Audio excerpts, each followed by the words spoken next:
Clémence Guettet, bonsoir. Vous Bonsoir. avez choisi la tenue rouge, l'une des couleurs du drapeau palestinien. Mais le geste de Rachel Keke, c'est un acte solitaire. C'était pas prévu forcément le drapeau brandi. Non, mais disons que ça participe au tableau d'ensemble. Je veux quand même revenir sur le fond, parce que peut-être après on discutera de ces histoires de sanctions, mais pourquoi on a fait ça aujourd'hui?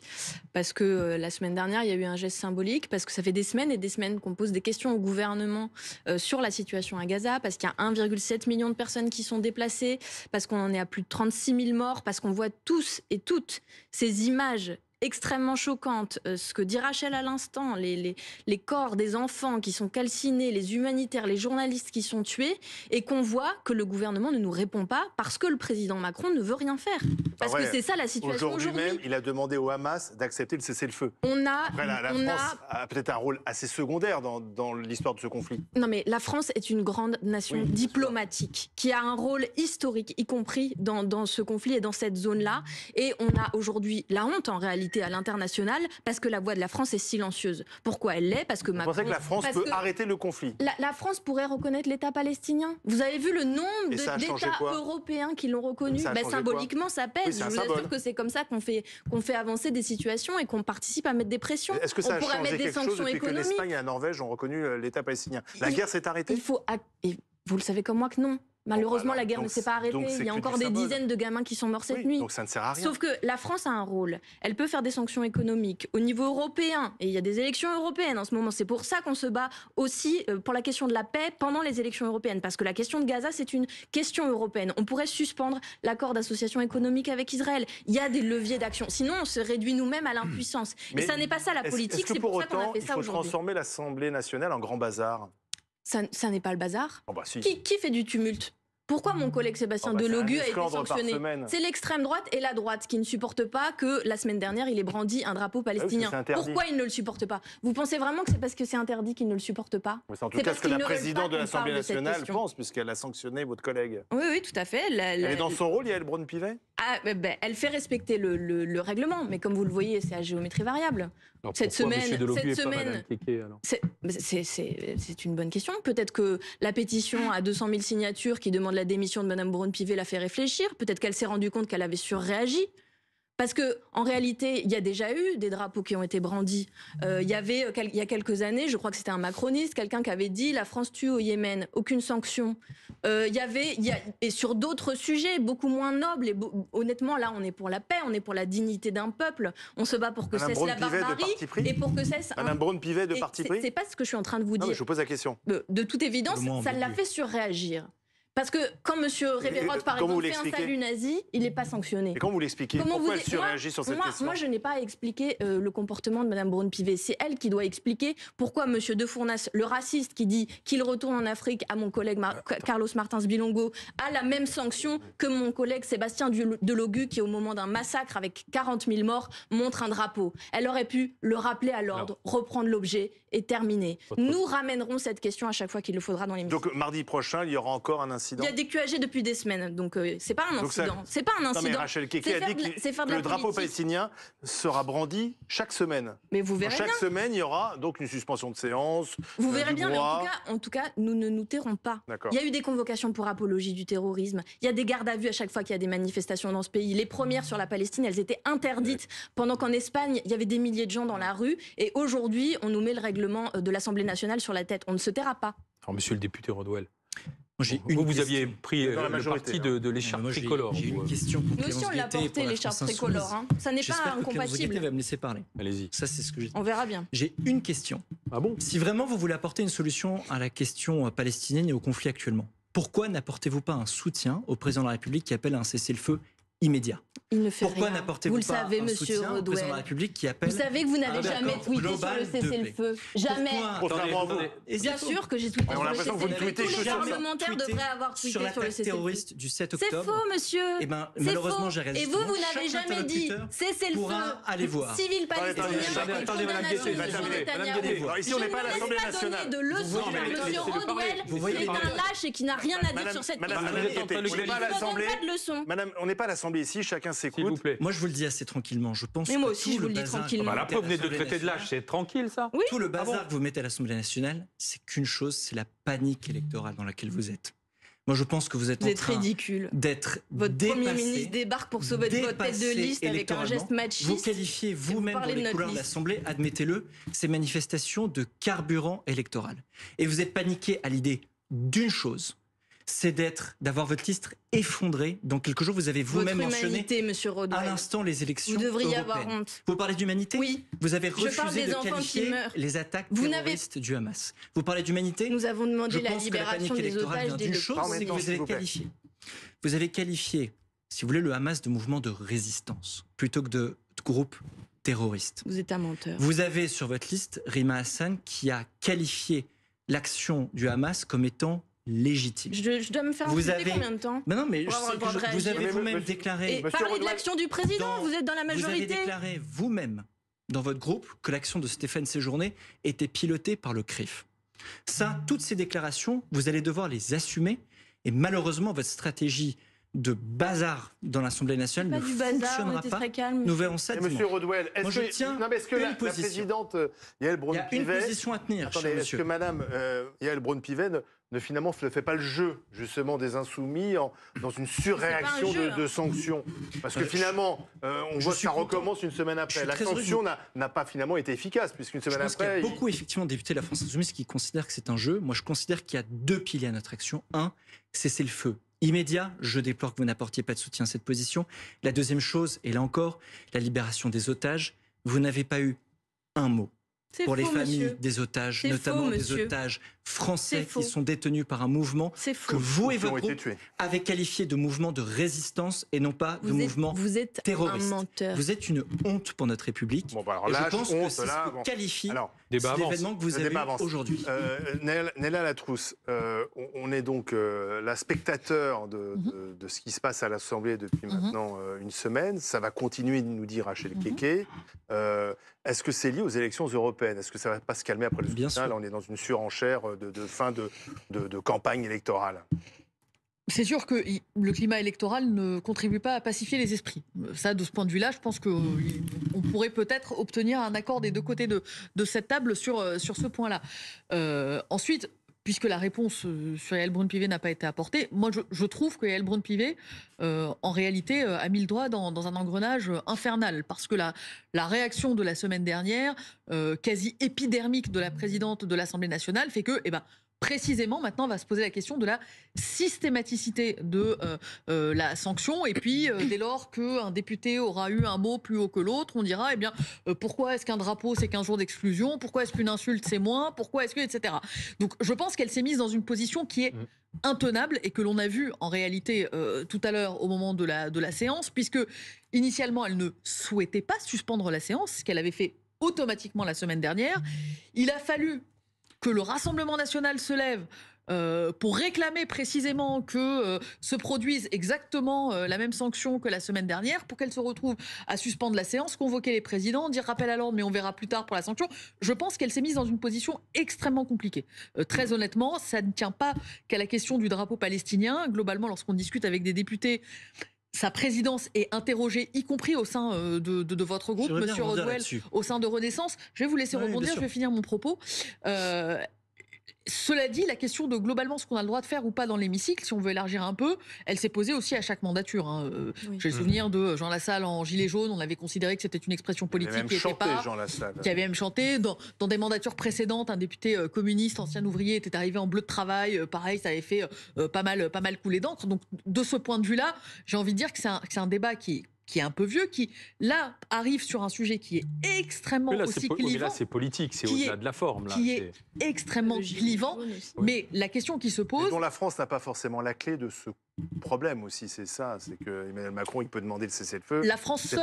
C'est pas la France seule qui réglera non, mais puisque vous me posez... qui est loin d'elle, quand même. La France seule, non, mais puisque vous me posez la question des élections européennes, je trouve, moi, très particulier pour le coup, un paradoxe de la majorité de ce point de vue-là, de faire campagne sur la puissance européenne et dans le même temps d'avoir, par exemple, un ministre des Affaires étrangères qui met en cause l'émotivité de ses homologues européens lorsqu'ils reconnaissent la Palestine.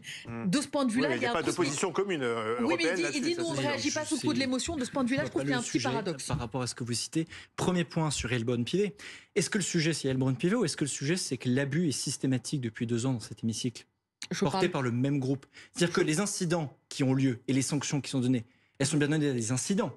Et les incidents se multiplient. Monsieur Rodwell, je vous dis que, y compris dans votre groupe, je suis chef d'un service politique où je discute avec des députés de votre groupe et qui eux-mêmes interrogent la présidence de Yael Braun-Pivet. Je m'en arrête là. Après, je laisse vos collègues juges de sa façon dont la question portait sur les sanctions. Moi, je considère qu'Yael Braun-Pivet applique parfaitement. Donc Rachel Keke doit être sanctionnée.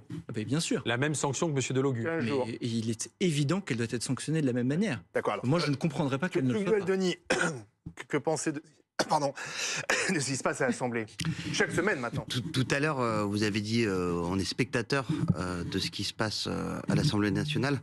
Moi, je crois qu'on est otage, en réalité, de l'attitude de la France insoumise, que je ferai remonter même jusqu'à 2017. Les happenings remontent très loin dans ces deux mandatures. Ça s'aggrave. Je trouve tout à fait normal que la présidente de l'Assemblée nationale sanctionne, pour ma part. Et ça s'aggrave avec une instrumentalisation qui, sur le plan moral, moi, me paraît absolument douteuse. Je m'interroge très fortement sur la sincérité des convictions de tous ces députés qui se déguisent, sortent des drapeaux. Nous, on s'est rendu le 29 mai à Paris à une fête, entre guillemets, organisée par Louis Boyard, le collègue de Madame Guettet, et en présence de Sébastien Delogu aussi, qui avait donc brandi en premier le drapeau palestinien. Là où on les voyait danser tous les deux sur l'estrade. Exactement. Bon, on nous parle de génocide du soir au matin, en banalisant un mot. Pour moi, parler de génocide à Gaza, c'est comme de parler de bloc génocidaire pour Renaud Camus, de grands remplacements. C'est des mots valises qui sont là pour faire clignoter, pour faire polémique, et qui à la fin sont totalement vidés de leur substance. C'est les historiens qui décideront s'il y a un génocide à Gaza. Nous, aujourd'hui, on doit faire l'humanitaire, on doit faire de la diplomatie. Rien ne prouve qu'il y a un génocide. Et agiter ce mot, ce n'est fait que dans des visées électoralistes, pour jouer sur l'émotion, pour le sentiment d'identification d'une certaine partie des électeurs français, souvent d'origine immigrée, souvent de confession musulmane, qui s'identifient beaucoup plus au sort des Gazaouites qu'au sort des Israéliens qui sont morts lors du pogrom du 7 octobre. Et donc, pour revenir sur cette petite fête organisée par Louis Boyard et ses camarades, pour moi, c'est le signe et la signature que derrière cette agitation, en fait, il n'y a que de l'électoralisme et pas mal de cynisme, exactement. Alors, justement, Frédéric Michaud, est-ce qu'on a passé, bonsoir, est-ce qu'on a passé une étape parce qu'on a rarement vu quand même une Assemblée nationale aussi agitée. Oui, mais là, on voit bien qu'il y a évidemment un effet de contexte à quelques jours de l'élection. On voit que l'opinion publique est de plus en plus attentive au débat. Le niveau d'intérêt pour la campagne électorale progresse. Évidemment, chacun veut exister médiatiquement, se rendre visible, marquer les esprits pour essayer d'en retirer un bénéfice politique. Il y a aussi une méthode de communication.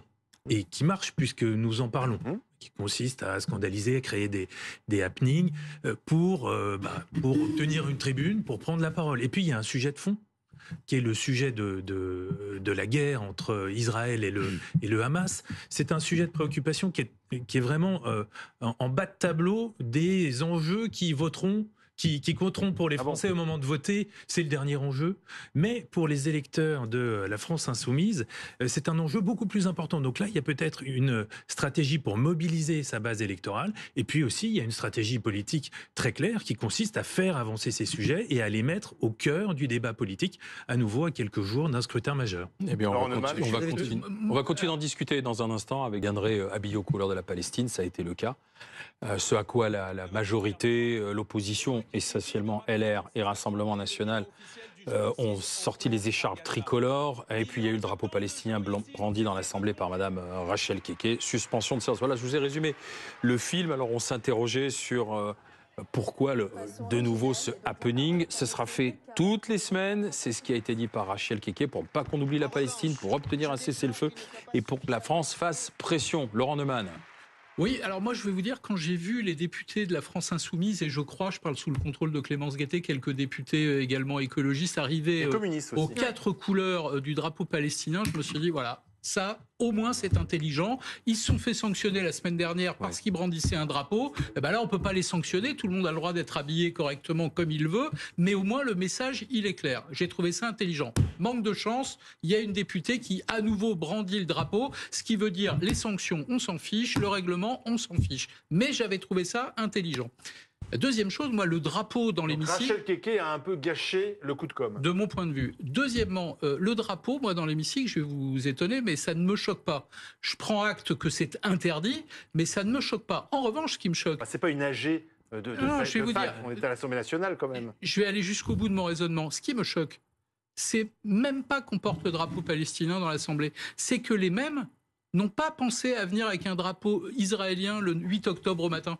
Ça n'est venu à l'esprit de personne. Ah donc, à chaque fois qu'il se passe quelque chose dans le monde, il faut brandir le drapeau. Mais c'est ce que j'allais vous dire. Je suis obligé de constater, après vous avoir dit que je trouvais l'idée intelligente, je suis obligé de constater que certains responsables politiques choisissent leur cause. Oui. Les Ouïghours. C'est pas nouveau. Les Kurdes. L'Ukraine. Enfin, c'est pas nouveau que chacun... On peut tous avoir une cause particulière. Deuxièmement, la façade de l'Assemblée nationale avait été mise aux couleurs d'Israël. Non, mais est-ce que c'est un argument? Parce qu'on peut très bien, en tant que député, porter une cause particulière et pas défendre toutes les causes. Pardon, Olivier Alain, c'est pas un argument. Ce que je dis juste, c'est un constat que je pose. Oui. Je ne donne même pas mon avis. Maintenant, je vais vous donner un avis. Attendez, moi juste un avis. Ouais. On est bien conscients tous que ce qui s'est passé dans l'Assemblée aujourd'hui ou la semaine dernière avec le drapeau n'aura aucune influence sur la diplomatie française, aucune influence sur le comportement de Netanyahou dans la bande de Gaza, et donc ne servira absolument pas à la cause palestinienne, ce qui est quand même le but. Or, moi, je ne remets pas les convictions en cause de Clémence Guettet ou des Insoumis. Je les crois sincères. Mais ce qui m'intéresse en politique, c'est le but poursuivi. Alors, justement, ça participe de mettre la pression sur on va poser la question justement à une de vos collègues qui était avec vous.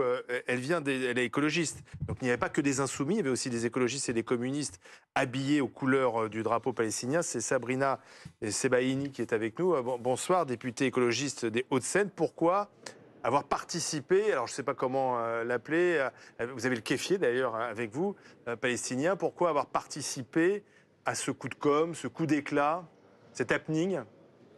Bonsoir. Écoutez, pourquoi on a participé à cela? C'est parce que ça fait des mois maintenant qu'on dénonce un deux poids, deux mesures dans la manière dont est traitée la question israélo-palestinienne.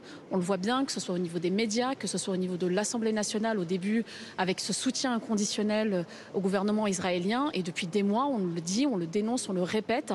Il y a un génocide qui est en cours à Gaza, un massacre de populations civiles qui a lieu sous nos yeux, qui est documenté sous nos yeux avec des vidéos qui nous parviennent toutes les heures. Et pourtant, on a le sentiment qu'il ne se passe rien, que la France est spectatrice finalement de ces événements, de ce qui se passe à Gaza aujourd'hui. On a un président de la République et un ministre des Affaires étrangères qui nous disent qu'ils demandent un cessez-le-feu. Mais moi, j'ai presque envie de vous dire, nous sommes la 7e puissance mondiale.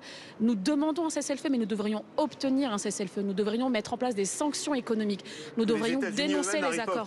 On ferait mieux que les États-Unis, mieux que les autres. Eh bien, écoutez, si personne ne peut obtenir le fait d'arrêter le massacre de civils, dans ce cas-là, il faut se poser les questions sur le respect du droit international, sur le fait que certains États considèrent qu'ils sont au-dessus du droit international. Vous savez, nous, on le dit depuis le début, le droit international n'a ni couleur, ni religion, ni couleur de peau, ni religion. Il faut qu'il s'applique partout de la même manière. Et la réalité, c'est que si la France... En même temps, vous ne respectez pas les règles de l'Assemblée nationale. C'est assez amusant de demander le droit pour vos adversaires. Vous-même, en tant qu'insoumise, enfin en tout cas vous l'étiez aujourd'hui, vous ne respectez pas les règlements. Donc, alors, monsieur, moi je suis écologiste et je ne vois nulle part inscrit dans le règlement de l'Assemblée.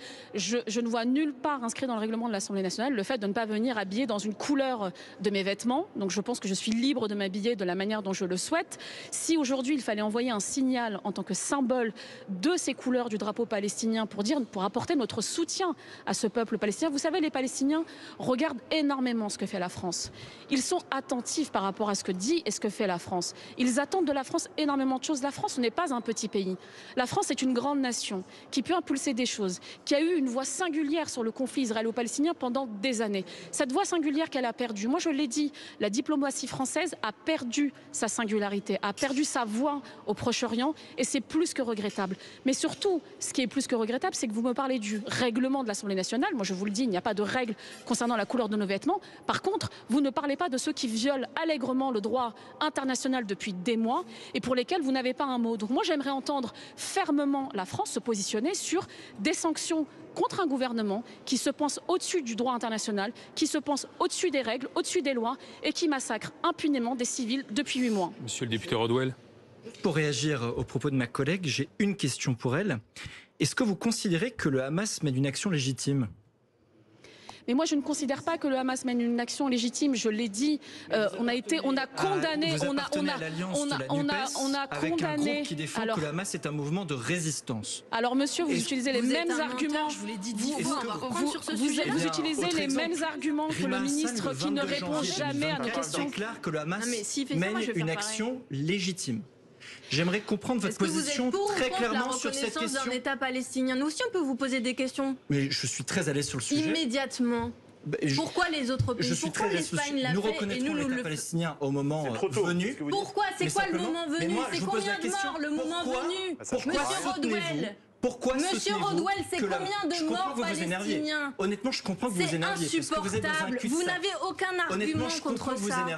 Je comprends vraiment que vous énerviez. Dites-le moi, c'est quand le moment venu? C'est quand le moment venu? Pourquoi ne répondez-vous pas à la question? Non, on a répondu à cette question. On a répondu à ces questions des dizaines de fois. Non mais c'est un dialogue de sourds, personne ne se répond. C'est quand le moment venu? Monsieur représente la majorité. Vous représentez la majorité. Est-ce que le Hamas mène une action légitime? Je vous ai répondu. Répondez-moi maintenant. Je n'ai toujours pas entendu votre réponse. Elle a dit non. Oui, elle a dit non plusieurs fois. Rima Hassan, 22 janvier 2024. Répondez-moi. Pardon, vous êtes en boucle, vous dites 10 fois la même chose. Répondez-moi, monsieur Rodwell. On voit que vous êtes mal à l'aise. Vous dites des choses en boucle, je vous ai répondu. 1. Cessez-le-feu immédiat. 2. Libération des otages. Vous n'avez jamais un mot pour les otages du Hamas. 3. Reconnaissance d'un État palestinien au moment où les choses sont bien sûr. C'est tout simple comme position. Et vous êtes incapable. Mais le Hamas ne se bat pas pour la reconnaissance de l'État palestinien, puisque le Hamas ne veut plus d'Israël. Les résolutions de l'ONU, ça vous parle? Ça date.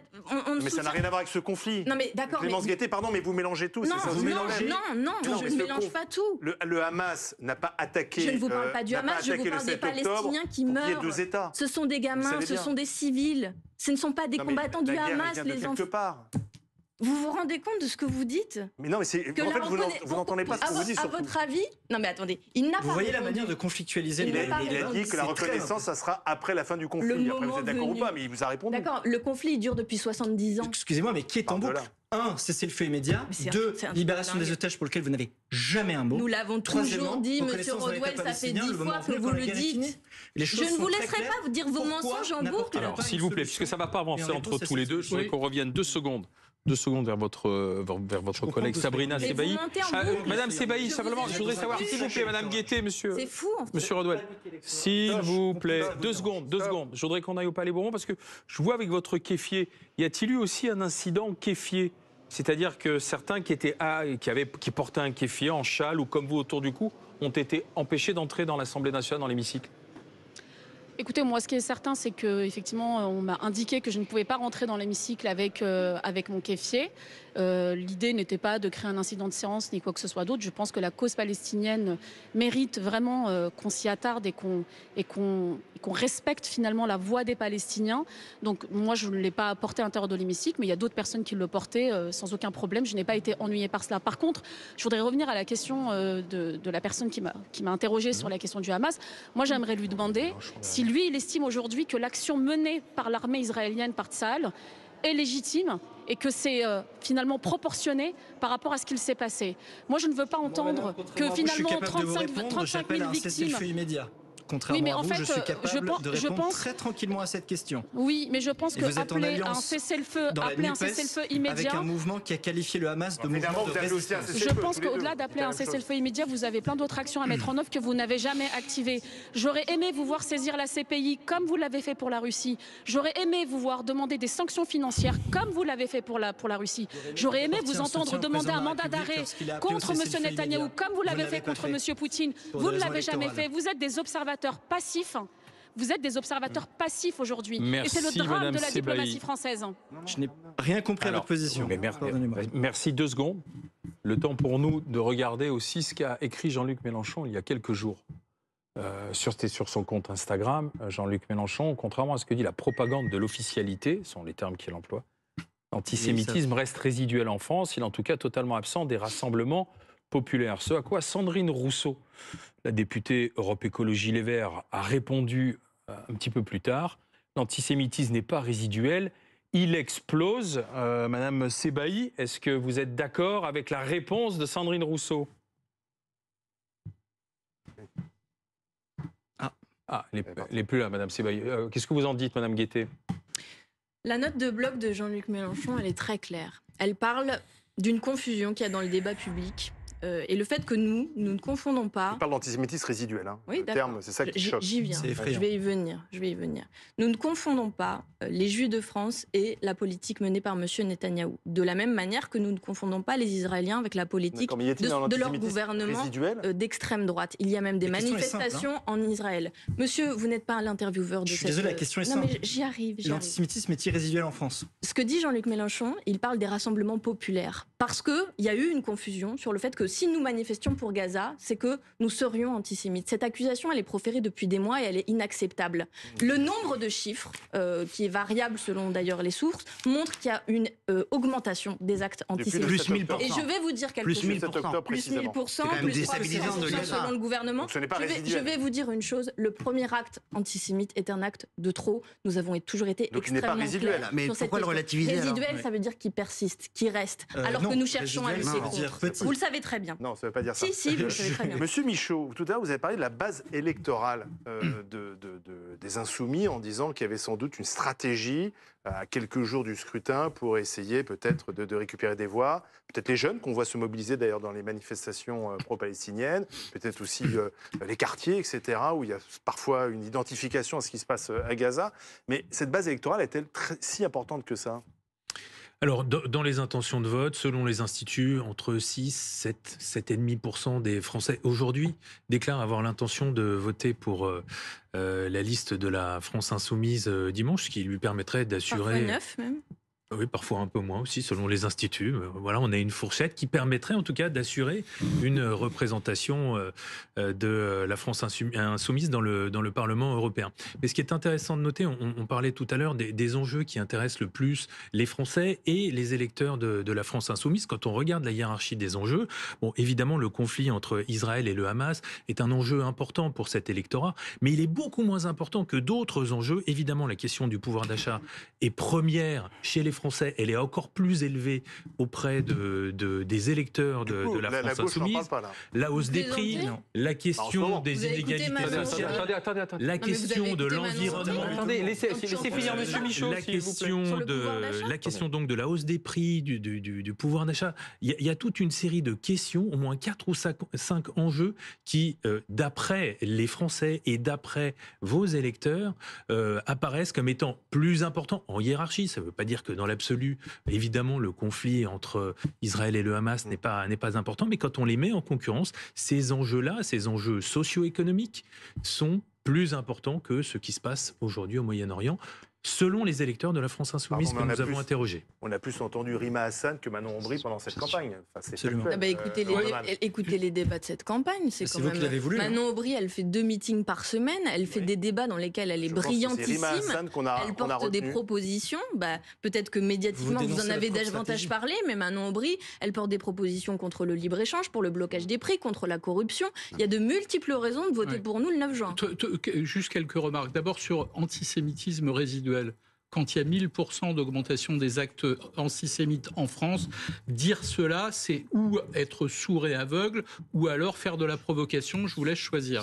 C'est 300% sur les 3 ou 4 premiers mois de l'année, donc dire qu'il y a dans ce pays un antisémitisme résiduel, c'est juste faux. En même temps, c'est pas parce qu'on manifeste pour la Palestine qu'on est antisémite. C'est ce que dit aussi Mélenchon. Il faudrait analyser le nouvel antisémitisme aussi. Si vous me permettez, je vais répondre à Clémence Guettet, parce que Clémence Guettet a dit... Attendez, l'antisémitisme aujourd'hui en France, c'est l'extrême droite. Vous n'êtes pas d'accord, Monsieur Rodwell? Non, l'antisémitisme aujourd'hui, c'est l'extrême droite. Vous savez qu'il y a un député... Il y a une bonne part des positions que vous prenez qui peuvent être qualifiés de la même manière également. Vous savez qu'il y a un député dans notre hémicycle, M. Bocaletti, qui a tenu une librairie antisémite. Vous savez que le 15e de liste de la Ligue du Rassemblement National... Madame Guettet, vous allez faire la stratégie aujourd'hui que l'antisémitisme, c'est l'extrême droite. Vous avez déjà parlé à des juifs qui considèrent que l'antisémitisme est résiduel dans ce pays. Assumez vos propres propos et ceux de votre président. Je vais juste terminer, parce que tout ce que vient de dire Clémence Guettet est vrai. Bien sûr qu'il y a à l'extrême droite des gens antisémites et qui d'ailleurs se cachent. Mais attendez, pardon. Non, j'ai terminé. On ne peut pas dire ça, Laurent. Je suis désolé, D'abord, j'ai le droit de dire ce que je veux, Non, pardon. bien sûr. Et deuxièmement, ça n'empêche pas, en disant ça, de dire que oui, la quasi-totalité des actes antisémites en France ne sont pas le fait de l'extrême droite, mais d'une nouvelle forme d'antisémitisme. Et dire que c'est résiduel, c'est un mensonge ou une provocation. Attendez, Clémence Guettet s'est défendue en disant oui, mais Jean-Luc Mélenchon parlait des manifs et des rassemblements populaires. Oui. Pardon, dans les manifs, évidemment, manifester pour la paix à Gaza, pardon, c'est une cause parfaitement défendable et qui ne relève pas de l'antisémitisme. En revanche, quand il y a dans ces manifestations des slogans, je les ai notés, Israël casse-toi, la Palestine n'est pas à toi, c'est quoi sinon un slogan antisémite? Oui. Donc il y a bien aussi dans ces manifestations-là des manifestations d'antisémitisme. Et quand on est un responsable politique, il faut avoir le courage de dire les deux à la fois. Luc Duhaldenis voulait répondre sur antisémitisme d'extrême droite, vous ne croyez pas. Et ensuite, on retourne vers Mme Je dois Sévilly. concéder que Laurent a été très clair dans la deuxième partie de sa Oui, démonstration. mais vous m'avez coupé. Oui, mais Laurent, en fait, on peut pas dire si il y a un antisémitisme d'extrême droite et Si, il existe. Mais Non, oui. mais d'accord. Non, mais en oui. fait, si vous voulez, Bah, s'il y a 3 antisémites d'extrême droite en France et des centaines de milliers d'antisémites parce que liés à l'islamisme, bon, en fait, genre, je veux Non, bien mais qu'on passe réviser du temps, l'histoire de- qu'on passe du temps à regarder les derniers zozos antisémites d'extrême droite qui restent en France et qu'on regarde pas la poutre qu'on a face à nous. La réalité, c'est qu'on est dans un pays où porter une kippa dans la rue, c'est impossible.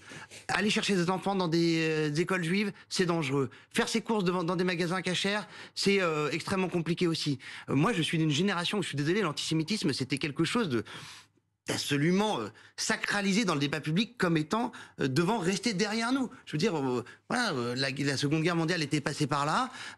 On avait tous compris que l'Europe et l'Occident s'étaient fourvoyés dans une espèce de trucs mortifères, maléfiques, et aujourd'hui on est rattrapé parce qu'à cause d'une immigration musulmane téléguidée, pilotée, Vous vous rendez compte de ce oui, que bien vous sûr, dites, mais vous vous rendez compte de ce que vous hystérisée par dites. certains responsables politiques, eh bien, on se retrouve avec une chanteuse Vous vous israélienne à rendez compte de ce l'Eurovision que vous venez de dire qui vit sous sécurité et des gens qui soufflent sur les braises du conflit israélo-palestinien pour flatter leur électorat Mais musulman. vous vous rendez compte de Oui, je m'en rends très bien compte, l'instrumentalisation de ce Ouais. terme extrêmement grave que Ouais. vous faites? Oui. Les Oui. musulmans de ce pays sont antisémites? Non, je dis que C'est le raccourci que vous venez de Non, faire. bah, ça c'est vous êtes raccourci de ma propre phrase. en Non fait. mais attendez, moi je croise toutes les Mais en semaines même temps, dans ma Jean-Luc Mélenchon est circonscription. ambigu dans sa façon Mais de parler d'antisémitisme. arrêtez, c'est le délire total. l'antisémitisme Ce qui fracture, Alors, justement, ce qui assumez la fracture ce position du pays, président de votre c'est parti. l'extrême droite Justement. qui a 30% là dans les sondages. Mais j'aimerais C'est ça qui comprendre. devrait affoler Alors, tout le Léla monde. Trousse. Alors moi, je vais me permettre de réagir parce que ayant vécu dans un pays musulman et étant immigré, je me sens un poil insulté par ton propos. Bah oui. Ouais, Il y a un endroit en ce moment où les Juifs sont à peu près tranquilles. ouais, Le Maroc, Ouais. la Tunisie, d'accord. Dubaï. Non mais d'accord, ils sont Est-ce que, tranquilles à Sarcelles. est-ce que ces trois pays... Pourquoi ils déménagent de Est-ce que Sarcelles c'est un problème français ou est-ce que c'est un problème musulman? Non, Est-ce pourquoi que ils c'est un déménagent problème français ou est-ce que c'est un problème français ou est-ce que c'est un Attends, problème Neila, d'immigration musulmane? pourquoi Moi, les je Juifs constate- déménagent de Sarcelles? Moi, je constate, j'ai vécu 13 ans en Mmh. Tunisie, Mmh. où dans mon lycée, on était avec des Juifs. Oui, Sans doute des cathos. En réalité, oui. je Mais viens c'est de des te pays dire, mieux tenus que la je France. n'en oui. sais On rien. savait pas. Quand Yoav Aujourd'hui, c'est moins le cas, Quand Yoav comme Attab a été assassiné à l'Hypercacher, la Tunisie l'a pleuré parce que c'est un enfant de Tunisie. Mmh. Le problème, c'est les Tunisiens qui viennent de Tunisie ou c'est la France? C'est un antisémitisme français ou c'est un antisémitisme tunisien, marocain importé? Bah, c'est un antisémitisme qui, les islamistes, je suis désolé, et ceux qui ont une vision raffermie de l'islam aujourd'hui participent à l'antisémitisme en France. Moi, je constate qu'aujourd'hui, il y a des pays arabes où les juifs sont plus protégés qu'en France. Mais d'accord, mais Neila, pourquoi les Juifs déménagent de Sarcelles? Non, mais moi, je- Pourquoi les Juifs déménagent de Mais Sarcelles? pardon, mais Sarcelles n'est quand même pas une ville Musulmane. Ah oui, d'Algérie bah ou si, de forcément. Tunisie ou Bah du Maroc. excuse-moi. Non, mais Bah ils non. déménagent de Sarcelles parce que c'est fortement c'est une ville communautarisé. grave, c'est C'est une grave. ville Oui, française. mais communautarisé au dernier Mais degré. d'accord, oui. mais c'est pas un problème, encore une fois. Les gens je vivent te dis, les ensemble. juifs vivant dans certains pays musulmans sont protégés. Attends, alors Et pourquoi toi, quand il n'y tu avait dis, pas c'est d'immigration l'immigration musulmane Pourquoi quand il n'y avait pas d'immigration musulmane à Sarcelles, les Juifs étaient plus heureux? Mais Ils les étaient gens protégés vivent sous ensemble pétard. depuis des Mais t'es dizaines sérieux d'années. Attends. Ils étaient protégés sous Je pétard. viens de dire qu'on avait réglé ça. Je viens de dire qu'on avait réglé ça pendant la Seconde Guerre mondiale. C'est-à-dire que effectivement. L'affaire Dreyfus, c'était Non, des mais immigrés attends, musulmans. mais Neila, Enfin, pardon. ne fais pas semblant de pas comprendre. Je Bon. viens de dire tout à l'heure que je suis d'une génération où justement l'antisémitisme, marqué par l'affaire Dreyfus, marqué par la Seconde Guerre mondiale. Je dis que tu fais un raccourci. Ouais, bah, moi je dis que vous êtes un peu aveugle, voilà, c'est tout. Bon, je voudrais qu'on retourne à l'Assemblée nationale. Madame Sabrina Sebailly est avec nous parce qu'elle est députée écologiste NUPES. Merci d'avoir patienté. Parce qu'on reparlait de ce qu'avait écrit Jean-Luc Mélenchon sur son compte Instagram, où il disait que l'antisémitisme était résiduel, ce à quoi Madame Sandrine Rousseau, votre collègue Europe Écologie Les Verts, justement, a pris le contre-pied, a dit non, c'est pas résiduel, ça explose aujourd'hui en France. Alors il a minimisé effectivement Jean-Luc Mélenchon. Alors, ce qui est certain, c'est que les chiffres sur l'augmentation de l'antisémitisme, ils sont factuels. Il y a une augmentation, il y a une explosion de l'antisémitisme. Et ces actes d'antisémitisme, ils sont à condamner fermement, bien évidemment. Maintenant, ce que je souhaite dire quand même, parce que j'ai écouté le débat qui vient d'avoir lieu. Non, mais elle a bien fait. Attendez, est-ce qu'elle a bien fait, Madame Rousseau, de recadrer Jean-Luc Mélenchon? Parce que c'est ça ma question. Pardon. Mais en fait, notre rôle à nous, c'est pas de recadrer qui que ce soit. Nous, en fait, chacun nous sommes des femmes politiques. Sandrine Rousseau est libre de s'exprimer comme elle le souhaite. Vous êtes d'accord avec ce qu'elle dit? Moi, je vous dis aujourd'hui. Non, est-ce que vous êtes d'accord avec Sandrine Rousseau? Moi, je vous dis aujourd'hui qu'il y a une explosion des chiffres de l'antisémitisme et que, évidemment, il faut le condamner fermement. Par contre, ce que je tiens à dire, c'est que l'antisémitisme traverse toutes les couches sociales de notre pays. Et je trouve que vraiment cibler les musulmans en indiquant que finalement il y aurait un antisémitisme plus prégnant dans une part de nos concitoyens, chez une part de nos concitoyens, c'est absolument scandaleux et absolument faux. Par ailleurs, je tiens à le dire vraiment. Mais écoutez, c'est peut-être documenté. Moi, je ne sais pas d'où vous sortez vos statistiques. Moi, ce que je peux vous dire, c'est qu'il faut prendre de la hauteur. Il faut prendre de la hauteur. Il faut prendre de la hauteur, monsieur. Et moi, je vais vous le dire très sincèrement. Ceux qui aujourd'hui soutiennent le peuple palestinien, ce n'est pas parce qu'ils soutiennent le peuple palestinien et ce qui se passe à Gaza, et qui dénoncent ce qui se passe à Gaza, qu'ils sont antisémites. Au même titre que ce n'est pas parce qu'on est israélien ou de confession juive qu'on est pro-Netanyahou et qu'on soutient ce que fait le gouvernement de Netanyahou. Il faut prendre de la hauteur sur ce débat. Vous êtes en train de fracturer le pays avec des essentialisations telles que vous êtes en train de les faire. Et moi, je le dis, vous devriez faire très attention. Parce que, en fait, vous êtes en train de scinder le pays en deux. Et moi, je vais vous dire ce qui sépare finalement... Ceux qui scindent le pays en deux, ce sont les antisémites. Absolument. Ils ne viennent pas à la marche en soutien des Juifs le 8 octobre. Ce qui sépare le pays en deux aujourd'hui, ce sont ceux qui instrumentalisent le conflit israélo-palestinien. Vous êtes bien placé pour le dire. Instrumentalisent la question de l'antisémitisme, comme vous le faites en indiquant que les musulmans finalement seraient des antisémites dans ce pays. Vous avez dit? Oui, comme vous le faites en instrumentalisant, en indiquant que les musulmans seraient antisémites. Mais écoutez, moi, ce que je vous dis aujourd'hui, c'est que je suis membre de la NUPES, je suis écologiste, monsieur, et je vous dis aujourd'hui que vos propos sont extrêmement dangereux, que vous devriez arrêter d'essentialiser les gens en fonction de leur religion. Vous devriez faire extrêmement attention. Vous savez ce qui sépare ceux qui soutiennent le massacre et le génocide à Gaza, ceux qui les séparent, c'est qu'il y a d'un côté, il y a les humanistes qui sont du bon côté de l'histoire, et de l'autre, il y a ceux qui soutiennent un génocide en cours. Et maintenant, chacun fera sa part, chacun se regardera dans le miroir quand il en aura l'occasion. Moi, ce que je peux vous dire, c'est que je n'ai pas de hiérarchie entre les vies humaines, contrairement à vous. Merci Madame Guettet, merci Madame Sébaï, merci à tous. Suite de